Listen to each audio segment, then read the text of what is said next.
Ankha is an Egyptian-looking villager in the Animal Crossing series that became popular thanks to a questionable meme of her around 2021. But regardless, Ankha has always frowned throughout her appearances in Animal Crossing games. So what gives? A term that I've come up with to describe this is royal frown. You see, Ankha's frown might not be about being sad or anything, but rather a show of dignity, assuming that she is a pharaoh who's been revived after a long slumber in a coffin. In her Animal Crossing e-reader card, she says that she was a cat in Cleopatra's court, which would have indeed exposed her to some royal influence. Being around 3,000 years old would also suggest that she was indeed around during Cleopatra's reign, though it's not as simple as you might think. If her birthday was roughly calculated based on the release year of Dobutsu no Mori Plus, she would have been born in 1000 BC, given that there's no such thing as the year zero in the Gregorian and Julian calendars. More confusingly, there have actually been more than one ruler of ancient Egypt with the name Cleopatra.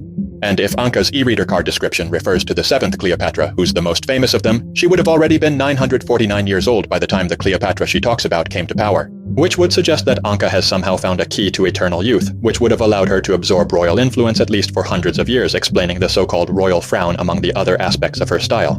But we're not done yet, because even the notion of ancient Egyptian royalty never smiling doesn't lie on a solid ground. Based on what ChatGPT answered to my question about ancient Egyptian royalty not smiling in public, because I'm not wasting my time for a manual research for such an obscure question, it seems that the frown of Ankha is mostly about how the royalty of the time is depicted in the art of them.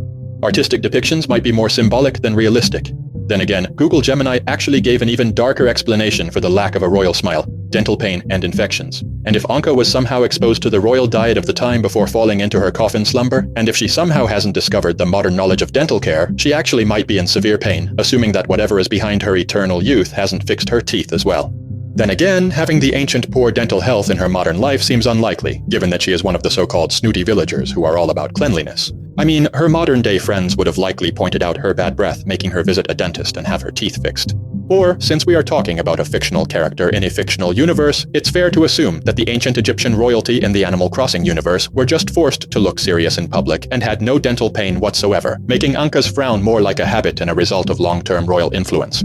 And assuming that Ankha was indeed slumbering in a coffin from the end of ancient Egypt to the release of Dobutsu no Mori Plus, where she made her first appearance in modern times, it's fair to say that she can't easily unlearn her royal frown after living with it for thousands of years, assuming that the villagers haven't aged according to the time span between the first game and New Horizons.